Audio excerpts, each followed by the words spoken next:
Good morning. So put on your headphones so you can hear me. Hearing me okay? Show of hands.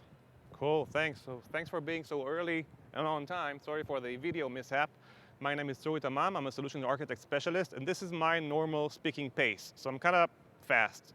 You can watch it later on the recording and do like a 0.75 speed. Makes more sense probably. That's my normal my speaking speed. For AWS, I'm dealing with edge services typically. These are the services that we serve out of the edge locations that we have. So CloudFront, Shield, WAF, these guys. And luckily enough, this session is about WAF, so I should know what I'm talking about in that extent anyways. So a bit about what to expect from this session. So this is a 300 level session, so I'm going to make some assumptions of what you know already about WAF. We'll get you there. So we'll start out slow, and I'll remind you of a few basic things and concepts in WAF that will go pretty fast, and then we'll dive deeper into the use cases that you can solve through advanced configurations with WAF and bot controls, account takeover, CAPTCHA, all of these cool advanced things that you can do with WAF. Right about the halfway point there, we'll do a demo, which will demonstrate everything that we talked about. So I'm going to actually configure like a web ACL with all of the different features. I'll share some tips and caveats about using these advanced protections. We'll mention things about managing costs and the right order of things, so we'll see that. And there will be some QR codes for you to scan or like takeaways, so be ready for some homework. Sorry about that. So we're going to deal with my shoe store. It's not really a shoe store, but we're going to do that. That's my livelihood. I keep my business is running on this store. That's what all of what I do. I have new shoes out there for sale, but it's out there, right? It's exposed to the web, and I get harassed by bad actors. I get like random internet noise kind of bad actors, and I get more of a targeted kind of a bad actor harassing me, creating noise, creating traffic, creating load on my website, having me, increasing my costs to run more workloads and a larger payload to make things work for my legitimate users as well as my bots. So, I want to control them. I want to somehow get rid of them without jeopardizing my business. Another thing is that some bad actors out there are out to commit fraud and to try and damage my reputation and steal my accounts, steal my customer credentials, create fraudulent transactions. So I'm also concerned with that. So these are the things that I'm trying to solve by the use of AWS WAF. So when it comes to that random internet noise, they're not specifically out there to harm me. It's just random scanners looking for vulnerabilities, trying to do some reconnaissance, looking for vulnerable servers or vulnerable application stacks, to be used later on or to be sold to a different malicious party. They typically kind of easy to find, right? They come from known IP sources, like notorious IP ranges, so I can easily find them. And I can use AWS WAF in a somewhat simplistic way to address the risks that they introduce into my system. So I use managed rules, and that's like where we ramp up on our WAF skills. I use basic managed rules like IP reputation, anonymous proxies, so to block these notorious IP addresses. I have some rate-based rules just to limit the amount of requests that a single actor can have in a 5-minute period. I keep that threshold kind of high because I don't exactly know what would a typical threshold for a user be. So I keep it kind of high, like 1,000 requests in 5 minutes or so. That's not super effective because some of them get under my radar, but that's the most I can do at this point. I don't want to jeopardize legitimate user traffic, so I do that. I do some geofencing, so I know that some locations are up to no good, and I have no reason to believe that I have legitimate users coming from these locations.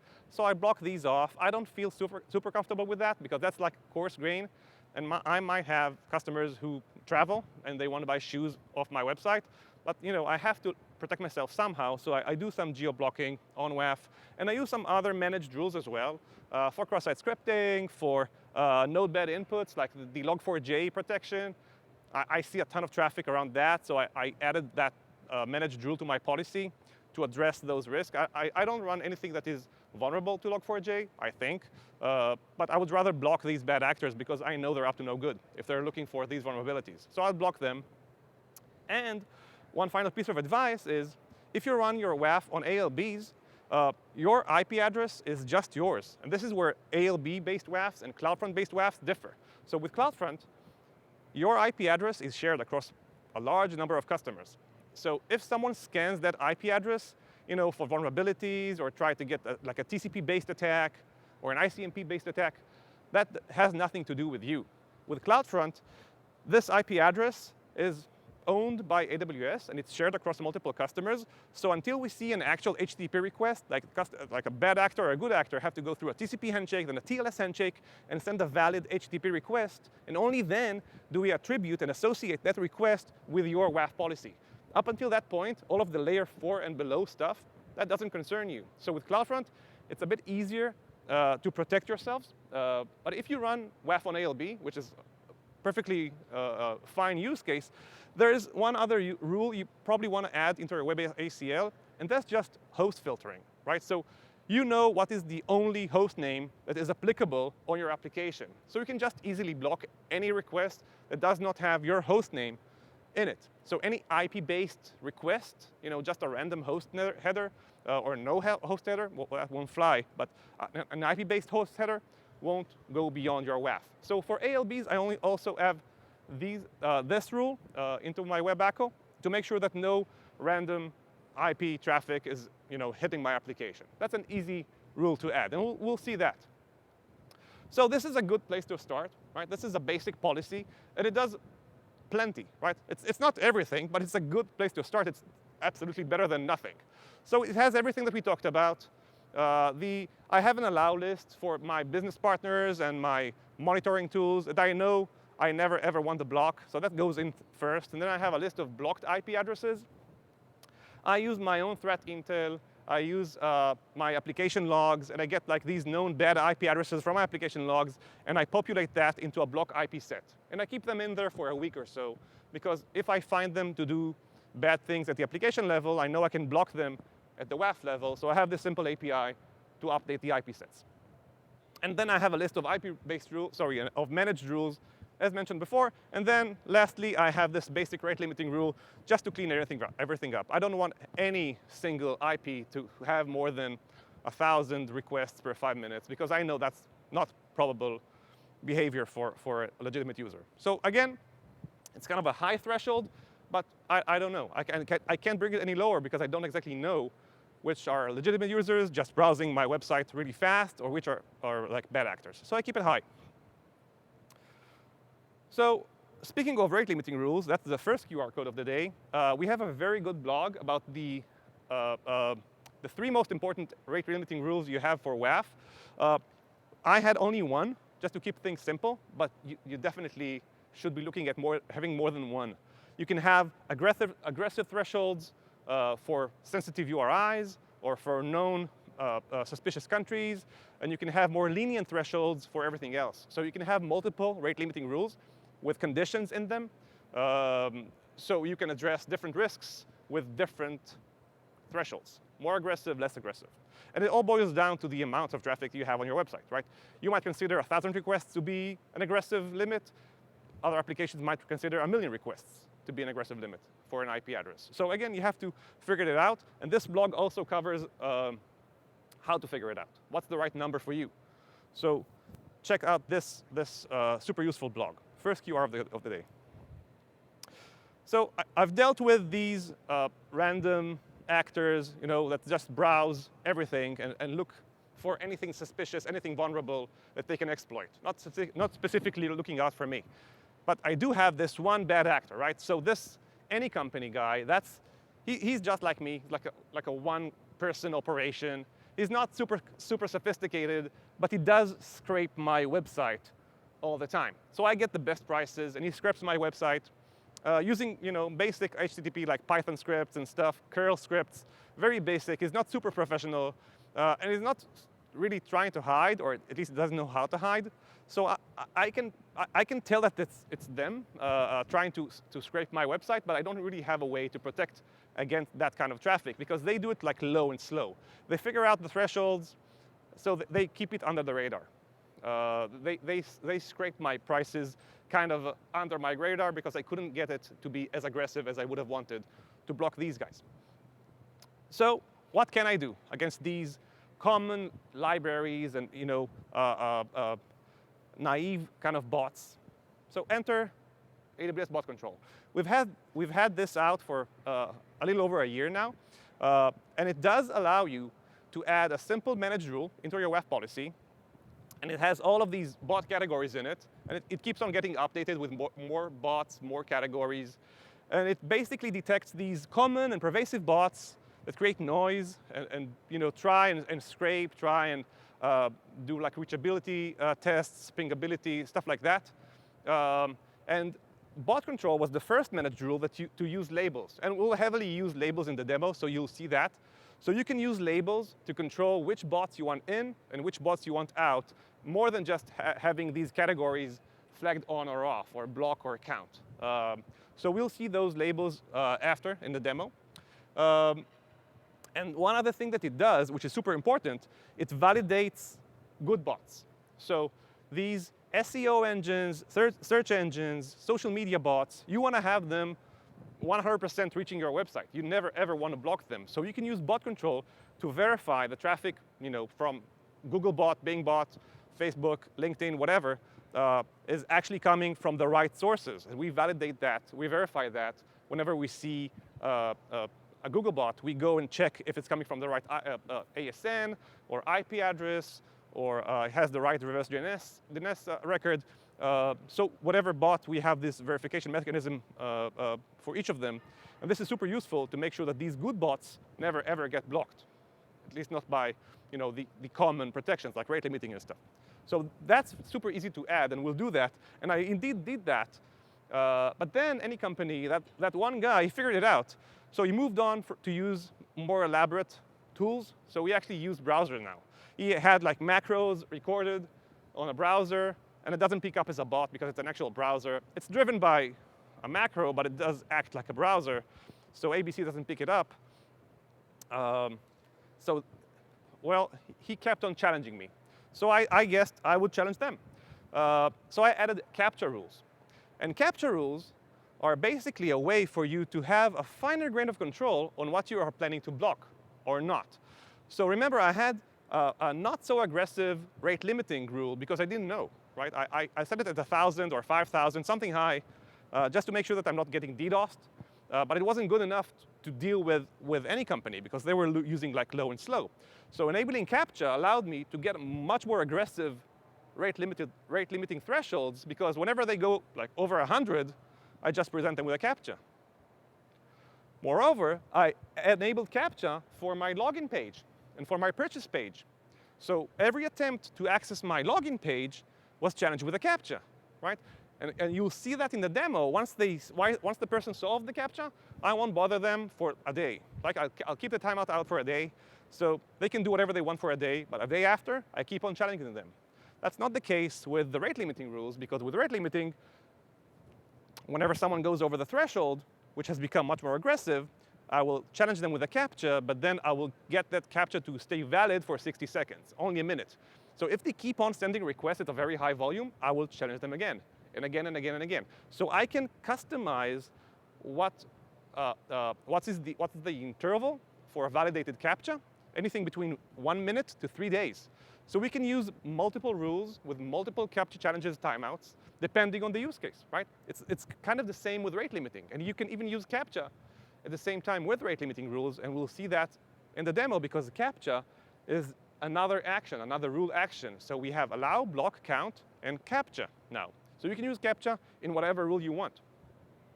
So I did that, but then I figured out that now I have an aggressive rate limiting, and I also blocked out traffic, or challenged traffic, coming from countries which I don't typically deal with. I only sell in the Christmas Island, right? So anything outside the Christmas Island, I challenged. Well, I didn't think about that, but Google bots and SEO engines, they don't typically come from the Christmas Island. They come from the US. So I had to go and add this one extra rule to make sure that these good bots never, ever get blocked. And that's the first use for labels that you'll see today. So I created a rule that looked for a label called bot verified. And this label is attached in real time to any request that bot control was able to validate comes from a verified good bot, right? And I put that rule up there before my rate limiting rule. So if I know that this traffic is coming from a validated bot, I would never challenge it with a CAPTCHA. I would never block it based on a geo-based protection. I would never rate limit it because I do not want my SEO to go down. And I also want my links, my website links, to be shareable across social media. So I noticed that whenever people try and share like a link to my website, the social media page like Facebook didn't show like the preview and the image, and that was bad for business. So I made sure that these social media bots are also verified and they're going through my protections. I trust these bots to send traffic to my application. So that was all good. And eventually, that guy, well, he gave up. It was too difficult for them. They couldn't match my protections, and they just gave up. They stopped scraping me. So I had an easy weekend, one weekend, and then back to work on a Monday, I have these guys. And these guys are way more sophisticated, right? They don't necessarily look to scrape my data, but they do look to commit fraud. They're after my users. They use much more elaborate tooling. They know what they're doing. And they also try and hit my web application as well as my native apps. So my APIs, my public APIs, are also being targeted. And these APIs, I can't really challenge with a CAPTCHA, right? I can't do a CAPTCHA on an API because that won't work. But I did notice that all of their attempts, all of these guys' attempts, were focused on my login mechanisms. So I have a login page, and I have a login API endpoint for my native apps, and all of that traffic was targeting these specific endpoints because they were trying to steal my user credentials. They were trying to steal my customer base. They were trying to commit fraudulent transactions on behalf of my customers. So that's bad for my business. So what do I do? So for that, I enabled ATP. It's a very long title there, but it's just ATP, Account Takeover Prevention on AWS WAF. This is rather new. We've had it out for a few months now. And once enabled, ATP does three things. Now, I know I have 4 bullet points, but it does 3 things. Firstly, once configured, you configure it to point at a specific login page. Typically, you'll have 1, maybe 2 of these, so you can add multiple copies of that AMR, that managed rule, into your web echo, each pointing to the right login mechanism. So I have 1 policy, 1 web echo for my web application, and another web echo for my API. Each of them have different AMR configurations, but I did have to mention what is my login page, right? And starting that point on, every post request to that login page gets inspected by ATP. And I mentioned 3 things. So the first thing that happens is each login request gets checked against a stolen credential database that we have. So we have a stolen credential database. We update it weekly. Unfortunately, there are a lot of leaked credentials out there, and they keep on discovering more new ones. So each login attempt is getting checked against that stolen credential database. Now, if we found the credentials to be a set that was previously leaked on another website, we don't do anything about it, right? It might be like a naive user just using the same weak password over and over again. We all have this friend or cousin or spouse doing that, right? I'm not judging. Well, I am, but I'm not. So we don't do anything about that. We only flag. We use a label on that request. If it keeps on going, we'll do something about it. But for now, just a single request, we flag it, right? And we'll see later what we can do with it. So that's one thing that happens with ATP. The other thing that happens with ATP is we look beyond the single request, right? We use a unique browser ID to track the session for each user. And now we can figure out that people are committing login attempts across multiple requests. So there are different patterns that we check for, like a high volume of login requests using leaked credentials, login attempts that are very far apart, like very long sessions, login attempts that use the same weak password with multiple usernames, or vice versa. They use the same username with multiple passwords, like beyond the 3 mistakes that are typically allowed. So all of these behaviors are now flagged, detected, and blocked by ATP. And you can pick and choose which rules you want to enable and disable, or switch from block to count on this simple configuration page. That's an AMR, and we'll see that. And the last thing, the third thing that ATP allows you to do, it allows you to integrate with your application. So it allows you to integrate with a JavaScript SDK into your web application. It also allows you to download a mobile SDK for iOS and Android and integrate into that. So now we can challenge all incoming logging requests and make sure that whatever is talking to us is actually a browser or actually my native application. So we can do a challenge, we do a JavaScript challenge to make sure that we're communicating with a proper user or a proper user agent in any case. So these are the things that immediately happen when you start using ATP, and we'll see that.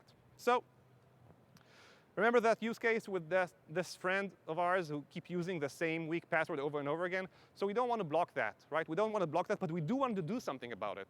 Now that we know about it, so AWS WAF flagged it, labeled it. So now we know about this request. And we do have a specific label, credential compromised, that we see immediately in each request that used a set of leaked credentials. So whoever logged in with a set of known leaked credentials, we now know about that, and we can do a few things about that. So one thing we can do, we can insert a header into the request as it goes out towards the application. So we don't block it, right? WAF won't block it. It's only signaling to the downstream app that something is wrong with this attempt. And now the application side, they can take care of it. They can reset the password, they can set an alert, they can tell the user to go and reset, they can do whatever, right? The application people can now take care of it because now they know that we're dealing with a user who is compromised. They might limit the access the user has for some parts of the app. It's up to you. You can configure the application whatever you want. The other thing you can do with WAF, you want to keep it all natively controlled within WAF, you can have a custom response send out. So you can block it. You can choose to block based on this label, and I'll show you how in the demo. And then you can say, OK, I can block this user from ever accessing my application, but when I block them, I can send out like a redirect to the reset password page. So I'll tell them that something is wrong with their credentials, and then I'll allow them to change them on the app. So I can control that flow with WAF alone. Typically speaking, though, you'll probably want to flag it with a custom header and send it down to the application so they can deal with it. That mechanism, by the way, these custom headers are useful for many other things as well. Think about these SEO engines that I mentioned before. So you're getting traffic from Googlebot. You maybe want to flag it so that the application knows this is a special request. Answer quickly. Answer with static content. Do something about it to keep my SEO up, right? You might want to have different behaviors at the application level. So you can use WAF not only to enforce your security, but also just as a detection mechanism and as a downstream signaling mechanism. And labels and custom requests are super useful for that. And we'll see that in the demo later. So good. I got my ATP up and running. I got these compromised credentials taken care of. Now my users know that they're using a leaked set of credentials, so they can take care of it themselves. And this example corp, well, they gave up. Right? So I had a quiet weekend again. So at this point, let's see how it all comes together. So I'm going to switch over to the demo. We can actually build it ourselves.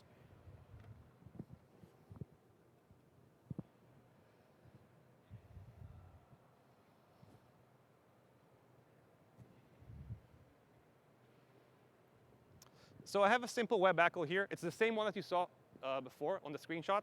I do have this rule that I didn't have on the screenshot. And it's built, that rule that blocks any host header that was not my own host header. So it basically matches a single header, that's the host header, and it looks for specific values, right? So if I go to my application, that's my application, right? It's super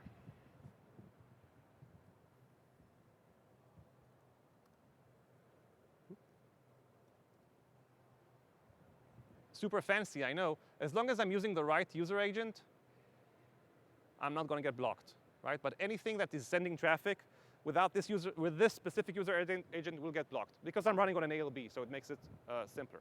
But otherwise, these are all very basic rules that you know from before. So I have this allowed and blocked list. I have this rate limiting rule and these managed rules that you saw before. So let's start dealing with bots, right? So let's add the bot control managed rule to my policy. So it's just another managed rule. It does have a separate cost, so it's under the paid rule groups, right? It's not together with the free rule groups that you might already know, but it's basically just as simple as adding it. So when adding it, I can customize it. I can make certain categories switch to block or to count. if it makes sense for me. Typically, customers will start off by everything in count and just saying the hits on CloudWatch, which labels are being hit, which categories are being hit, and then making a decision, an educated decision about what to turn on and what to keep off. But for us, for the demo, I'm brave. I'll do it all in blocking. The one thing you want to maybe think about and take care of when you use bot control, because it does have a separate cost, is the use of scope down statements. So scope down statements are built just the same, with the same kind of logic as a WAF rule, right? You can create a condition, a composite condition, like an and or kind of a statement, or just a simple statement that matches everything in the request at the IP level. And these scope down statements allow you to say, OK, so bot control has a cost for every million requests. But I don't really care that bots would hit my images, right? That's not my concern. I'm fine with those images being hit by bot traffic. I don't want to control that. And it's like 60% of my traffic. So I can scope down my ABC, my bot control rule, to say only inspect rules, or only inspect requests that do not go to the /images folder. And this way I can eliminate a good chunk of my traffic not to be inspected by bot control, and this I can save a good cost on that. So let's do that. Let's say that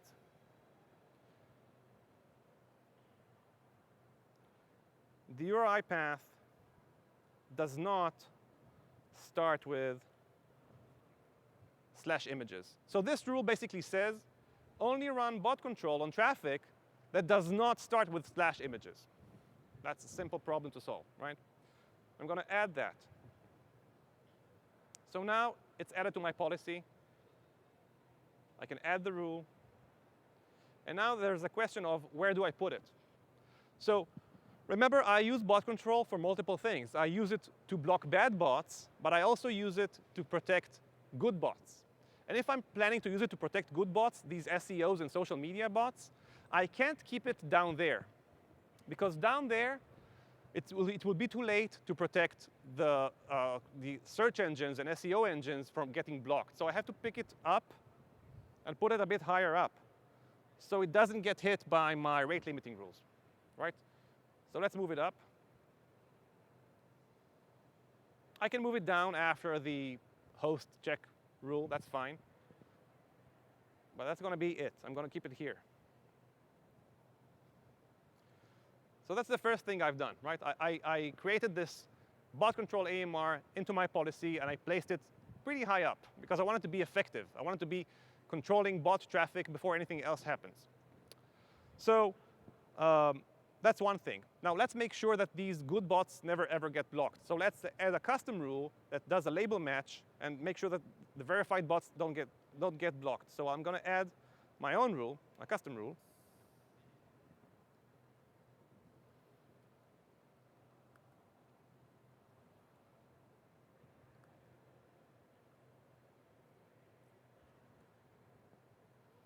It's going to be a very simple rule.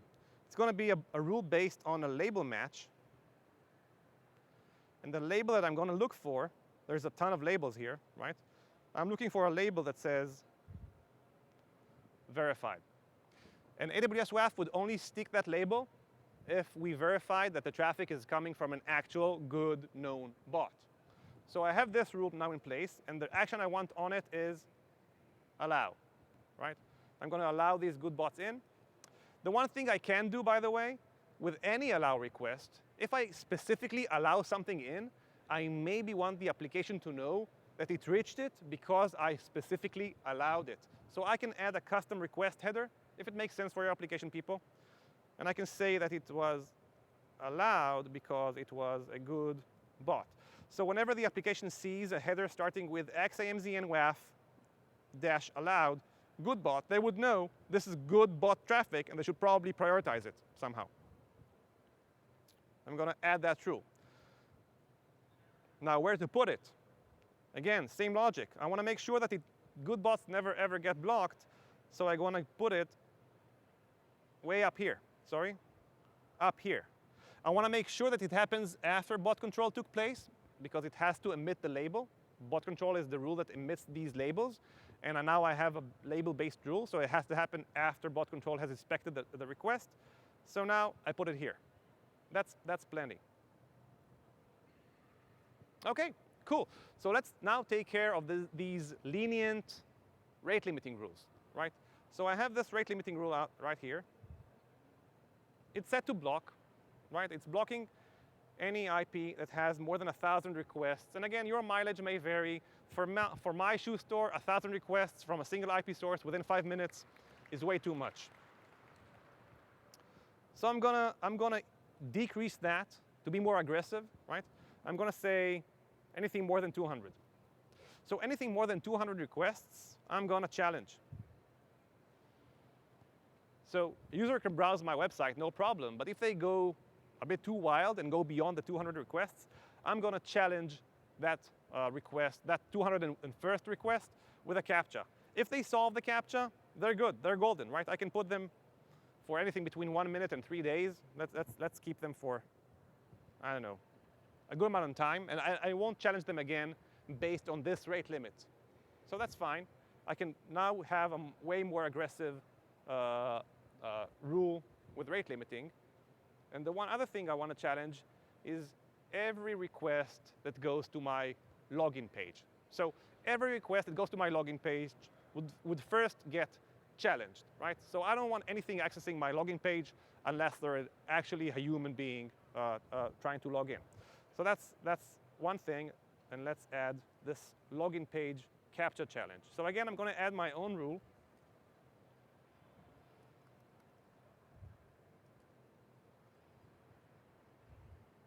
And I'm going to have a simple match saying the URI path is, that's my login page. Simple enough.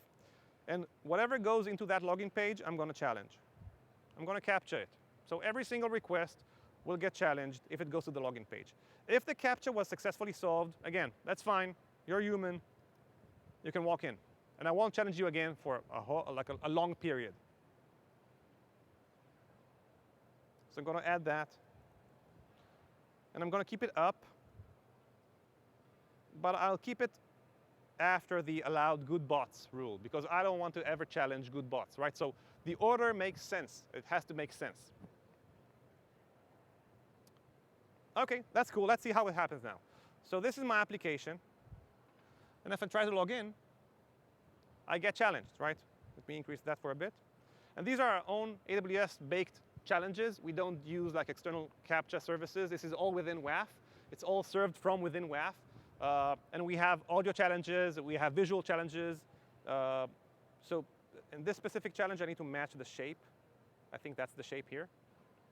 And once I do that, I can just log in, right? I can log in. I can use whatever username and log in. I'm fine. And whenever I access the login page again,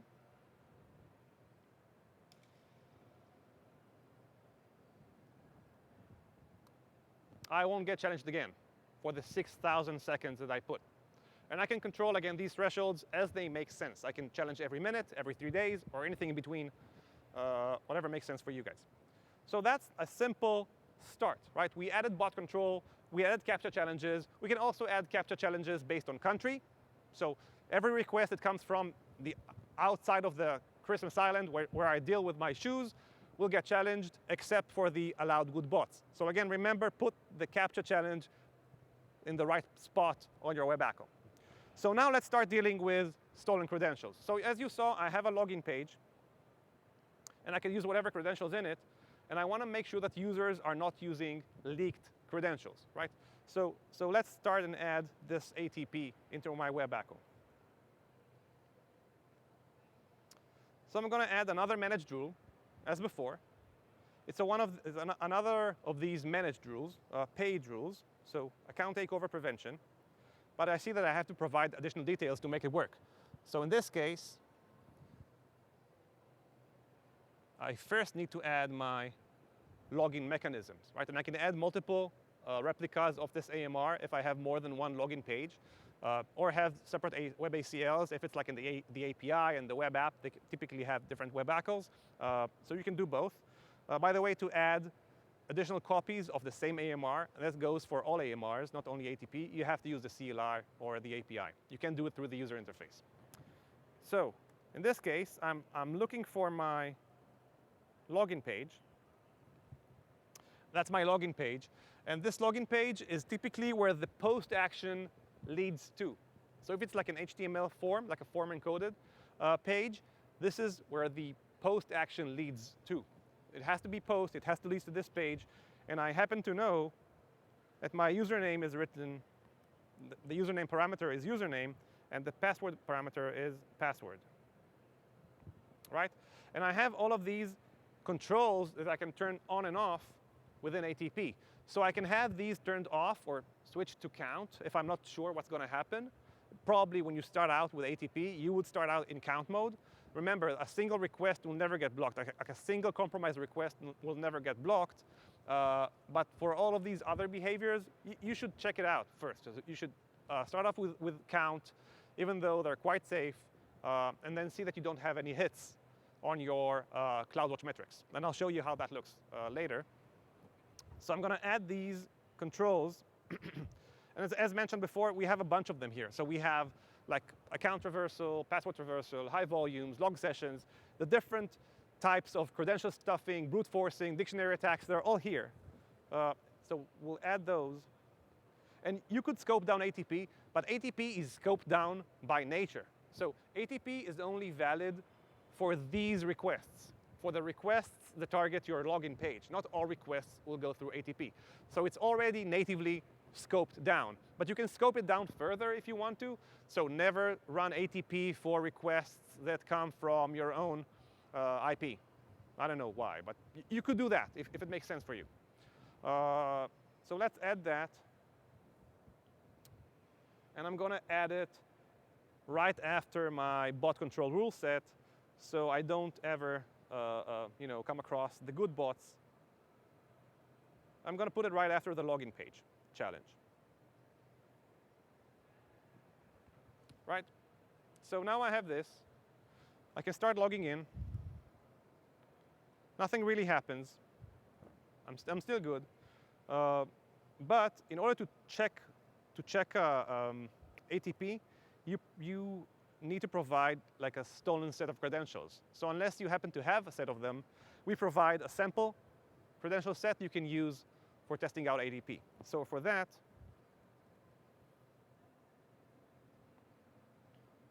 I need to copy and paste because it's kind of long. So I have this set of stolen credentials. Again, dummy stolen credentials. You can find it in the documentation that we have for ATP. And I'm going to log in. It's fine, right? Nothing happens because that's just a single attempt. But something happened in the background. So something figured out that the credentials that I just used were stolen, were weak, were leaked credentials. And now AWS knows that we should do something about it. So let's add that special rule that says we want to do something about it. So going back to my web ACL, I'm going to add another of these label-based custom rules. And I'm going to say reset on leaked credentials. And again, it's going to be a simple label match. It's going to go and look for a label that is called signal compromised, credential compromised. You'll see that we have two of these compromised credential signals, two of these labels. So the signal one is the one that indicates a single attempt to use leaked credentials, like a naive friend, right? The other one, the aggregate attribute one, means that we're seeing a high volume of these attempts to use leaked credentials from the same session, from the same IP. So these are two very different behaviors. So I want to match only this one, only the single attempt, and have ATP take care of the volume attacks, right? We have this volume high turned on. And whenever I see that, I have two options, right? I can basically just do nothing with the request except for adding a label that says creds. So credentials were compromised. So I do nothing. I enrich the request. It goes through WAF all the way down to the application. And now the application is on the lookout for these XAMZ and WAF creds equals compromised custom headers. And if the application would see that header, it should do something about it, right? Reset the password, send out an email, whatever. You decide. So that's one behavior. But because my application is like a dummy application, doesn't do anything really, I want to block this request. But when I do block it, I want to customize it. I want to customize the response and say, this is not truly a blocked request, but I want to send the user over to the reset password page. So I'm going to respond with a 301. And I'm going to add a location header, which is standard for redirects, to /reset. OK? And I'm going to add that. Now, the age-old question, where do I put the rule? Where does it fit? So it could fit anywhere, really, as long as it's after the ATP AMR. As long as it's after the account takeover prevention managed rule, you'll be fine. So I'll move it up just to keep things nice and tidy, all the way up after ATP. Remember, you have to have ATP first to emit the label. And only then can you add a label match. Unless, it will never match, because nothing will ever emit the label if the label match rule goes before ATP had a chance to emit that label. So I'll put it here. I'm going to save. And now we're going to test it out, right? So I'm going to do the same. I'm going to use the same set of leaked credentials that I had before. Again, I need to copy and paste those. And hopefully, I didn't make my sacrifice to the demo gods this morning, but hopefully, it will work.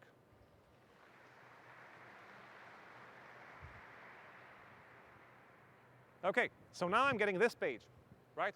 I was sent over to the reset page. And now this message says, my password was found to be compromised. And then I can go and reset it or continue at my own risk. But at least now I know. This was emitted by the redirect response that we had from AWS WAF, right? Now I'm going to have a short thought experiment with you guys, because you seem like a clever audience. I'm going to do the same with a curl request, right? So I have a curl request, basically doing the exact same thing, sending a post message with these leaked credentials to my user login page. I'm going to see what happens. I'm going to do that. I'm getting a forbidden message. I'm not getting the redirect. Why is that? Don't answer. Just think for a minute. So curl is not an actual browser, right? And it was caught by the bot control rule, which was before the ATP rule, right? The order matters. So let's take care of that. Let's say I want to allow curl requests into my policy. Why? I don't know. I have my reasons. Don't question me. I want to allow curl into my application. So let's try and do that. So again, one of these label match rules, I'm going to add those. And I'm going to say, I'm going to allow curl. And I'm going to say that if the request had a label, and that label was a bot named curl, I'm going to allow it in. But that's too permissive, right? This means that whatever happens with curl, I'm going to send it through, even if it contained like a SQL injection or something like hostile. So I don't want to have this kind of a simple rule that says curl is allowed, period. That's too permissive. What I do want to say is I want to block any automated bot unless it's named curl. And if this curl message is doing something wrong, it will be caught on by the other rules. But I don't want to specifically allow curl. I just want to say curl is not to be blocked, right? So the rule won't be as simple as this. It's going to be a compound rule built out of two statements. So one is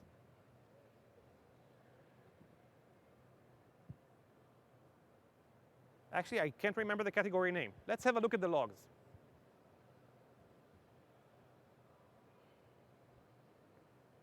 So I'm quickly running a CloudWatch Insight query. And I'm going to look for that blocked request that I just had, probably the last one. And I specifically look for the labels that were, let me get this a bit bigger.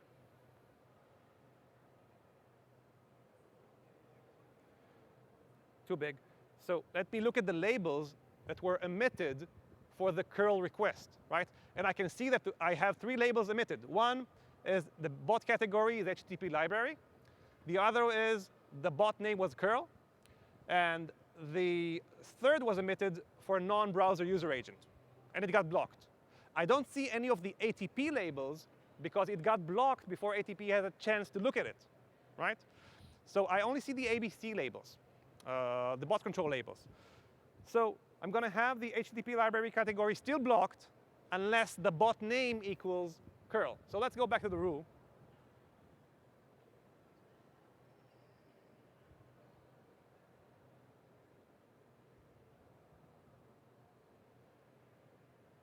And add that rule.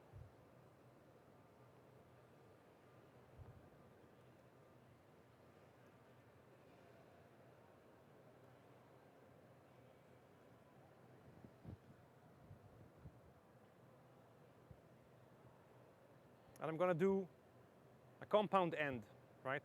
So first, I want to have a label that is HTTP library. So I want to match all requests that were labeled as HTTP libraries. And I want to keep blocking them, right? I want to keep blocking them unless they were curl. So as long as it was not named curl, a bot named curl. I think that's like a well-known song, right? And then we had another label that said non-user agent, non-browser user agent. So I'm going to match on these as well. And I'm going to say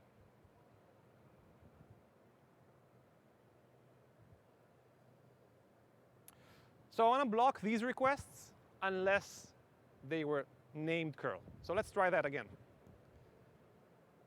And by the way, if you find it easier to read, I can swap over to the JSON form of the rule, which makes it a bit more readable if you have like multiple conditions in it. And it also allows you to have compound conditions within conditions. So you can have, if you work in JSON form, you can do ands within ors and nots, and, everything like nested. So I want to allow that.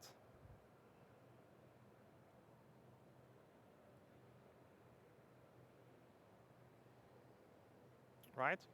And the last thing I want to do to make this work is I want to go back to the bot control rule. And I want to disable the HTTP category that says HTTP library and the non-user agent label. So basically what I've done here is I don't enforce these labels at the AMR level. I do enforce them one rule after. Remember, so the custom rule was built. I know it's kind of busy, but the custom rule was built to block any request that was a non-browser user agent and an HTTP library unless it was curl. So I'm fine with that being turned off because I know that I enforce it on a subsequent rule. So let's save that, and let's hope that it works.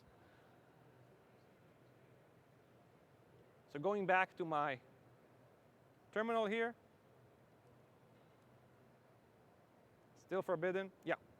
So I'm not getting the forbidden message. I'm getting a redirect. Curl doesn't show it, but I'm getting a redirect. I'm not getting the forbidden message. Right? So that worked. I'm amazed. OK, so all of these labels and rule hits, all of this is being logged on CloudWatch. So CloudWatch has like everything tracked in a matrix. You can track label hits. You can track rule count. You can pretty much find anything you want on a CloudWatch dashboard. Every rule, every action, they're all logged. They're all traced or found on CloudWatch.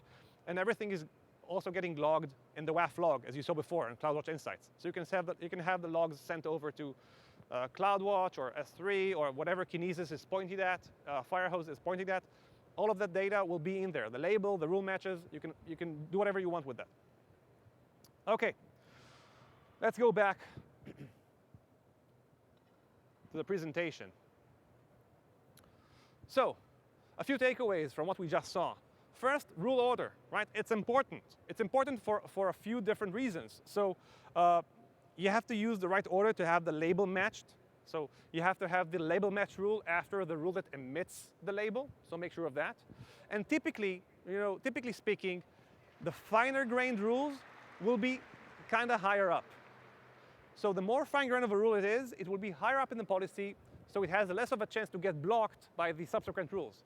So if you have to make sense of where to put ATP and bot control, they typically will be higher up in your policy. The coarse grain ones, like rate limiting rules, typically last rules. They have a chance to allow traffic in before they get blocked. Cost management. So ATP and bot control both have a separate cost per million requests, per 1,000, depending on the rule. So make sure you scope them down to control your costs. So again, it's scoped down automatically for ATP because it's only the login page. But you can even protect that even further from abuse if you put a rate limiting rule on top of the ATP rule. So if someone is trying to abuse your ATP rule and they send like 1 million requests, you can rate limit that on top of the ATP, and you block that at the IP level before you get abused. And for bot control, you saw the scope down statements are really easy to configure. You can have as elaborate or as simple of a scope down statement as you can create in a WAF rule. So you can have multiple conditions in them and or not, all of that good stuff. And then one final takeaway is AWS WAF is more than just the web ACL, right? AWS WAF can do more. It can signal up, like it can signal downstream to the application. It can receive signals from outside, like the IP block list. You can automatically populate. And one very good example of that, that's another QR code for you, is the WAF automations solution. This solution builds a bunch of cool things around your WAF policy. It creates a honeypot that you can stick into your robots.txt file, and whoever touches that endpoint automatically gets added to the block list, the naughty bucket. It adds a log parser function that runs Athena and parsers your WAF logs for anomalies, and you can create and customize whatever query you'd like in Athena to find these bad actors and block them at the IP level, at the user agent level, at whatever level you want. You can feed in custom reputation lists. It's already doing that for you, like two feeds into that. That's a super place to start if you are concerned with bot traffic. So that's a very important QR code for you to keep track of. Two good examples of how customers utilized WAF is greater than just the web ACL are these two talks, one from Pokemon from reInvent a few years ago, and the other is a blog, a bit of a long read, but super insightful from OLX, a European retailer. And these two artifacts discuss how WAF is greater than just web ACL. So how to use automations to detect bots, how to control traffic through log parsing and all that good stuff. So it goes well beyond what we just saw today. Other than that, I would appreciate if you could leave your feedback in the app for this session, and I'll thank you for your time.